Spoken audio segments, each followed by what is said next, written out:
सभी प्यारे दोस्तों का आपके अपने चैनल MS गिल इंफोटेनमेंट में स्वागत है। आज हम आपको श्री गुरु अर्जन देव जी और तरन तारण का निवास साखी सुनाएंगे।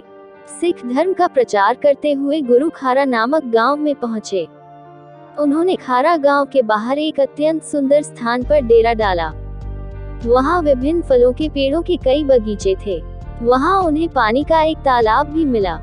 गुरु ने उस स्थान पर एक नगर बसाने का निर्णय लिया। अपने सिखों की सहायता से उन्होंने तालाब सहित आवश्यक भूमि खरीद ली। चूंकि निर्माण कार्यों के लिए पानी समय की मांग थी, इसलिए उन्होंने उस तालाब को पक्के सरोवर में बदलने का फैसला किया। इसी उद्देश्य से उन्होंने ईंट भट्ठे स्थापित किए। एक दिन जब वह तालाब के निर्माण कार्य की देखरेख कर रहे थे तो वहां एक जोगी आया। गुरु को आदर देते हुए जोगी ने कहा, जैसा कि आप मानव जाति की सेवा के लिए सरोवर का निर्माण कर रहे हैं, मेरी आपकी मदद करने की इच्छा है। गुरु ने कहा, आपका स्वागत है।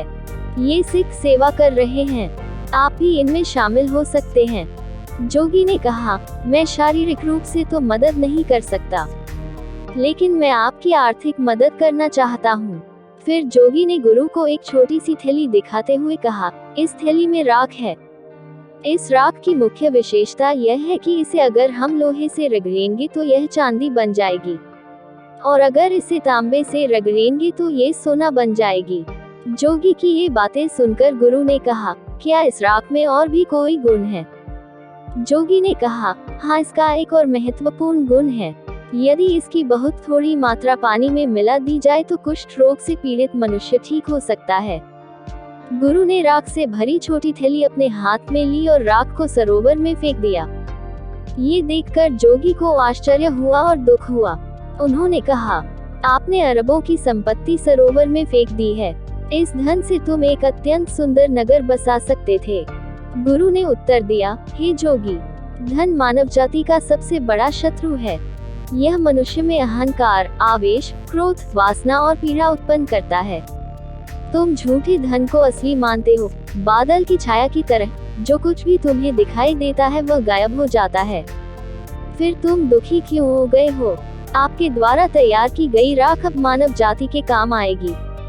जो कोई भी इस कुंड में स्नान करेगा उसका कुष्ठ रोग और कई अन्य रोग ठीक हो जाएंगे। आपको इस बात पर गर्व होना चाहिए कि आपकी सेवाओं का उपयोग सही उद्देश्य के लिए किया गया है। एक दिन गुरु सुबह की सैर पर जा रहे थे। रास्ते में उसने देखा कि 4 आदमी अपने कंधों पर एक खाट उठाए चले आ रहे हैं। उस पर एक बूढ़ा आदमी लेटा हुआ बहुत दर्द से कराह रहा था।